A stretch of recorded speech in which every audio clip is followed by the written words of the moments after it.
Fala pessoal, boa noite, tudo bem? Então é o seguinte, dando continuidade, né, à nossa aula, né, de avaliação primária, né, do paciente no trauma, na disciplina de fisioterapia, urgência e emergência, ok?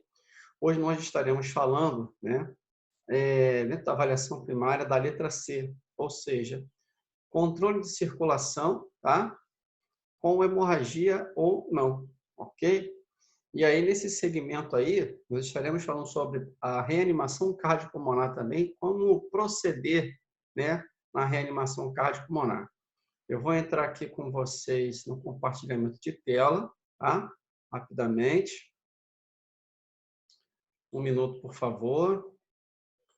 Bom, seguindo, tá? Então, aqui eu tenho o compartilhamento de tela entrando na letra C, circulação com controle de hemorragia. A partir daí, eu penso aqui já começar a falar sobre o quê? Sobre a contenção do sangramento caso ocorra, tá?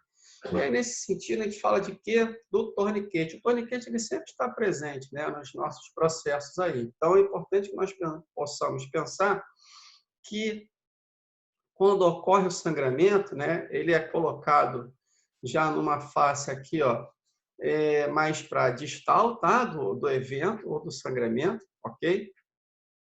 E é importante lembrar que quando você aplica o torniquete no sangramento que está ocorrendo, você pensar em anotar o horário, tá? Porque você vai entender que anotando o horário, esse torniquete, você consegue mensurar a quantidade de sangue que pode ser perdido ou não, ok?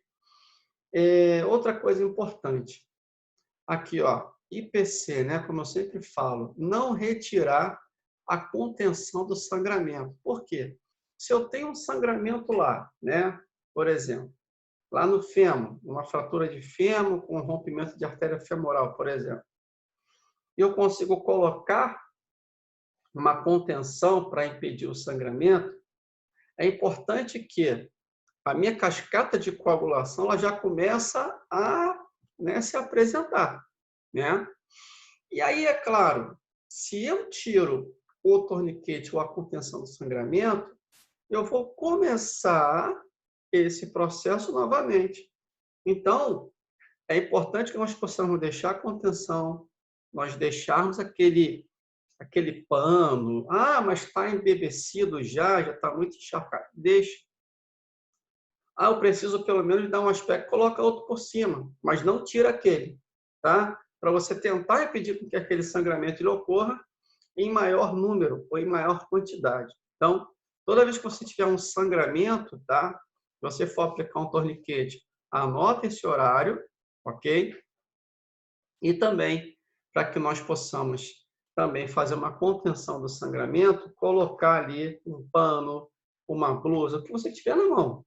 Mas, por favor, mesmo que esse pano esteja embevecido ou encharcado, você continua a deixar, coloca um outro por cima para que vocês possam manter a cascata de coagulação ativa. Tá? Porque você vai tirar, você vai ter que retomar o processo de cascata de coagulação. Ok? Esse é o primeiro passo, a primeira dica aí em relação ao controle de circulação na avaliação primária, tá? Pelo ABC. Bom, seguindo em frente, né, toda vez que eu tiver um paciente que comece a ter qualquer tipo de débito cardíaco associado, tá? Ou possa ser uma suspeita de parada cardiorrespiratória, eu preciso entender alguns pontos para eu começar a avaliar esse meu paciente. Primeiro, avaliar o nível de consciência, ou seja, será que esse paciente é responsivo ou não? Será que ele responde aos estímulos dolorosos ou aos estímulos de pressão, de temperatura, por exemplo? Então, preciso observar o nível de consciência pelo som emitido, ok? Avaliar, por exemplo, a cor da pele. Será que ele se encontra, o paciente encontra-se muito corado ou hipocorado, né? Então, se eu tenho um paciente hipocorado, eu posso pensar, por exemplo, numa diminuição da perfusão capilar periférica, ok? Ou enchimento capilar periférico, né? Que a gente vai observar onde? Na polpa digital. Então, se esse paciente ele tem até 2 segundos para encher, eu consigo entender que ele tem um enchimento capilar, uma perfusão capilar adequada, tá? Pulso. Avaliação do pulso, tá? Então, o pulso ele é muito importante para que eu possa entender se o enchimento, tá, do coração ele vem acontecendo. Tá? E aí, nesse momento, nesse sentido, eu tenho que entender uma coisa. O meu pulso ele vai avaliar a qualidade do pulso, a frequência do pulso e a regularidade do pulso. Ok? Então, eu tenho que observar o que? Se esse pulso, pela qualidade, ele é um pulso cheio, ok? Se ele é um pulso fino, que nada consegue, né, bater ali. Você vai aqui, ó, o teu pulso aqui, no nosso pulso radial, né? Eu tenho aqui, ó, um pulso cheio, ok? Um pulso regular, um pulso com uma frequência normal, tá? Então, eu preciso entender que esse pulso ele tem que ter avaliação também, tá? Só que é o seguinte, o que é pulso central? Pulso central, ou hierarquicamente falando, eu entendo que eu tenho aqui, ó, carotídeo, tá? Ou seja, como hierarquia, e outro qual é? O femoral, tá? Então, são pulsos de hierarquia na avaliação de forma primária. Então, eu primeiro preciso entender que o meu pulso central são pulsos hierarquicamente mais importantes, sendo ele o quê? O carotídeo, ok? Ou onde o femoral, lá na artéria femoral. Eu preciso avaliar qualidade, frequência e regularidade, ok? O que é pulso periférico? Tá? Onde eu consigo observar pulso periférico? Radial, tá? Pulso pedioso, por exemplo. Então, são pulsos, vamos dizer aqui, não que menos importantes, tá? Mas são pulsos onde, hierarquicamente, eu tenho menor consistência, eu tenho menor, vamos dizer assim, que na hierarquia, se eu tiver uma avaliação primária de carotídeo femoral, o periférico, para mim, tá? Ele vai me dizer só algumas complementações, ele vai complementar a minha avaliação. Então, por exemplo, se eu tenho um pulso periférico, tá? Um pulso periférico lá de radial, ok? E esse pulso periférico de radial, ele é rápido e filiforme, ou seja, muito fino, um enchimento muito diminuído, eu posso entender que esse paciente ele apresenta o que? Uma hipovolemia sanguínea, tá? Um sinal de, por exemplo, choque hipovolêmico, ok? Se eu tenho um pulso irregular, ou seja, ele ora bate de uma forma, dentro de uma conformidade, ora ele não bate dentro de uma conformidade, eu posso, por exemplo, pensar em uma deterioração cardíaca.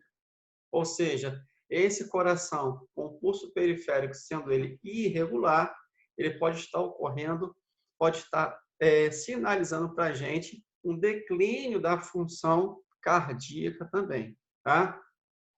Importante, o sangramento, né? Observar se esse paciente ele vai apresentar algum tipo de hemorragia, e essa hemorragia ela pode ser externa associada aqui, ó, a um sinal de hipovolemia, por exemplo, tá?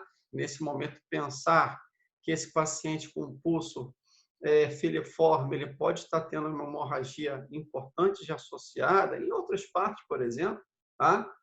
E a perfusão capilar periférica, conforme eu falei, né? A questão do preenchimento da polpa digital.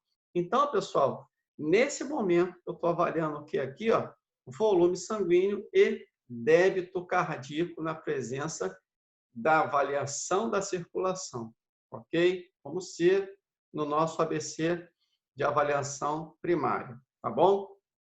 Bom, tranquilo por aí? Vamos seguir aqui, tá? Aí eu penso lá no seguinte, como eu posso avaliar, nesse primeiro momento, os sinais da circulação? Foi o que eu falei com vocês no slide anterior, tá?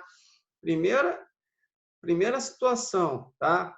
Avaliação de pulso central, ou seja, hierarquicamente, o pulso carotídeo. O paciente parou, né?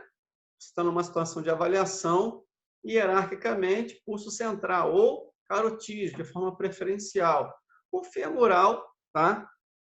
Ele vai observar, por exemplo, quando, na minha ausência de carotídeo, você tem o quê? Diminuição da pressão sistólica em menos de que 40%. Ou seja, a pressão sistólica menor que 40 milímetros de mercúrio, esse pulso femoral aqui, ó, ele está ausente, tá? Então, nós temos que entender o seguinte: quando eu for avaliar pulso femoral, tá? E você tem uma pressão sistólica menor que 40, muitas das vezes é importante nós pensarmos que ele não vai estar muito bem definido, ok? E se eu penso aonde? Em pulso periférico, tá? O meu pulso radial, ele vai estar ausente quando a pressão sistólica ela for menor que 80, tá? Então, assim, quando eu falo de pulso periférico, eu tenho que entender uma coisa. Esse pulso radial, ele não vai se apresentar quando a minha pressão sistólica estiver menor que 80. Então, 2 pontos. O pulso femoral ele vai ser ausente quando a pressão sistólica estiver menor que 40, e o pulso radial ele vai encontrar-se ausente quando a pressão sistólica, né, apresentar-se menor que 80 milímetros de mercúrio. Pessoal, então, mas aí, prof, como é que eu vou ver? Pelo monitor. Esse paciente está em parada, mas ele continua sendo monitorizado, né? Lá com a PNI de pressão arterial, principalmente, para que eu possa, lá no monitor, observar como é que está essa pressão, tá? E pensar que, quando esses pulsos eles começam, né, a se ausentar, ocorre uma relação muito importante com falência cardíaca. Tá? Então, mais uma vez, recapitulando, o pulso central, preferencialmente, hierarquicamente, o carotídeo, tá? Eu vou para a femoral e eu percebo que ele está ausente. Quando o meu pulso femoral encontra-se ausente, esse símbolozinho aqui, a minha pressão sistólica provavelmente vai estar menor do que 40 milímetros de mercúrio. Pulso periférico, quando ele encontra-se ausente, muitas das vezes, em sua grande maioria, a minha pressão sistólica ela vai se encontrar menor do que 80 milímetros de mercúrio. Ok? Muito bem. Choque. Quando eu falo de choque, eu falo de quê? De alternância, né? De falta de volume sanguíneo. Esse paciente, quando ele entra em choque, ele muitas das vezes ele pode se encontrar com nível de consciência rebaixado, pálido ou cianótico, pulso central presente, pulso periférico ausente. Ou seja, no momento que eu falo, né, de pulso central presente, muitas das vezes aquele periférico já estando ausente, a minha PA pode estar abaixo de 80. Né? Lembra aqui? Eu falei? Olha lá. No pulso femoral presente, vamos dizer pelo carotídeo, mas o pulso periférico estando ausente, a minha PA pode estar o quê? Abaixo de 80. Muito bem. E aí é o seguinte, já complementando a informação, pulso periférico ausente, perfusão capilar periférica, ok? Maior do que 2 segundos. Qual é a conduta nesse choque aqui? Seguir rápido para poder nós começarmos a fazer provavelmente uma RCP, tá?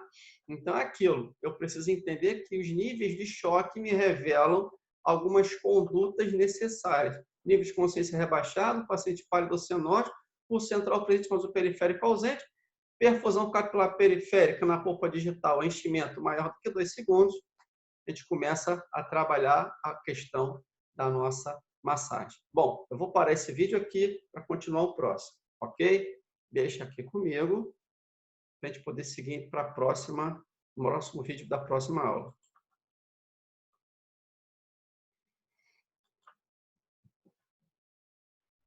Caralho, mano.